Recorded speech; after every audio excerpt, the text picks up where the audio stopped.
You'll be watching ASAKE full performance at the AFroNation US, and he is the one. Enjoy the rest of the video. Remember to subscribe.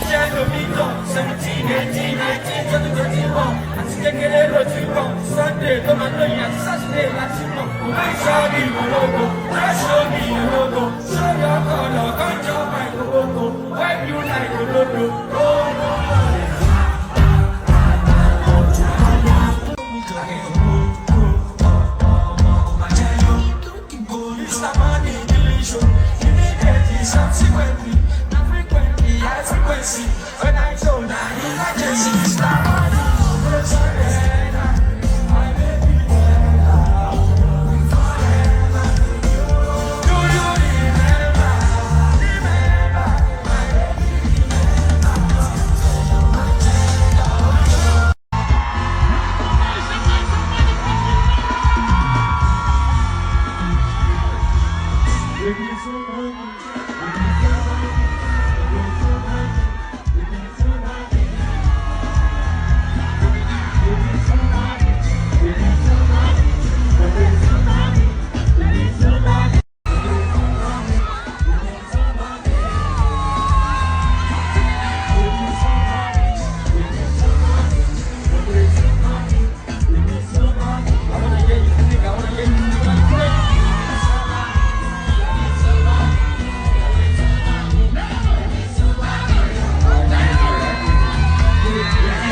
if I give you space, it's not my fault. I feel nobody perfect.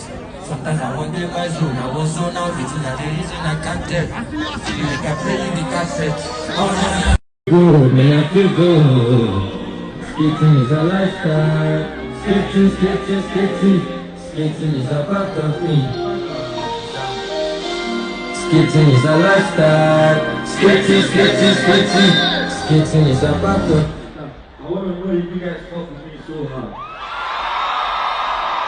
If I say skating is a lifestyle.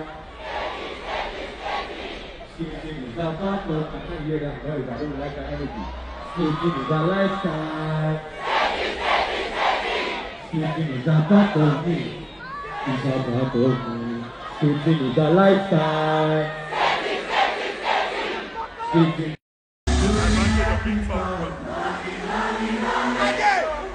Money on my mind.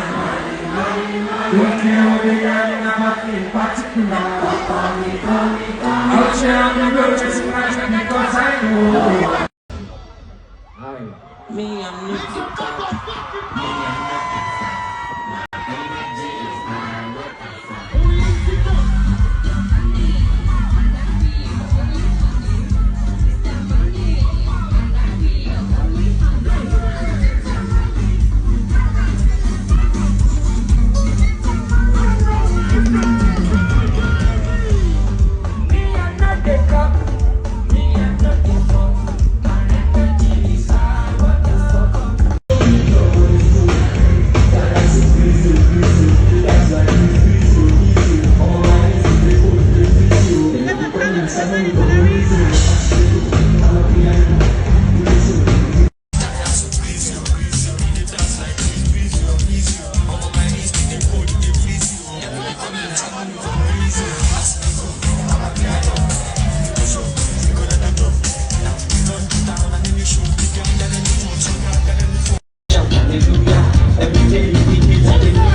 Overseas, they want to me like Suya. I want to be love, but it's good. That has to please you.